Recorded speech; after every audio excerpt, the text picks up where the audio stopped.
Alors, qu'est-ce qui nous attend d'un point de vue sentimental et relationnel pour ce 30 octobre?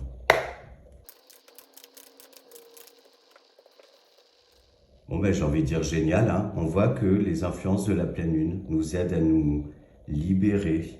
On sort de peurs, de croyances limitantes. On accepte aussi ses parts d'ombre et on agit en fait en fonction.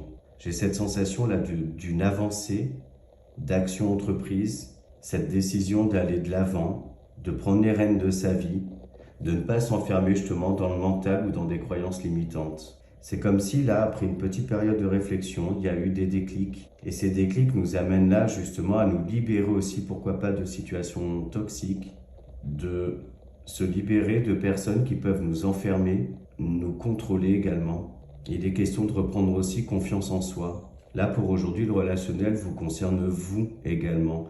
Mais ce qu'on peut voir, c'est que ce travail intérieur là que vous faites a forcément des conséquences sur vos relations aux autres, que ce soit des collègues, des amis, votre famille, votre autre.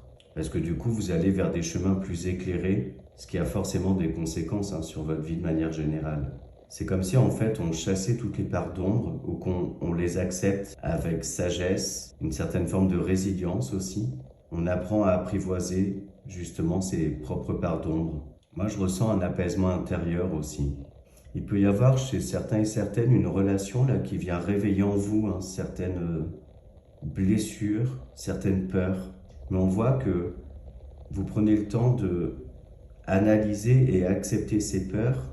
Et au final, vous vous apercevez que vous avez énormément cheminé, que ces peurs-là sont moins présentes, moins intenses qu'avant. Et on vous dit de continuer à gagner en confiance en vous, en fait, et de ne pas vous enfermer dans celle-ci.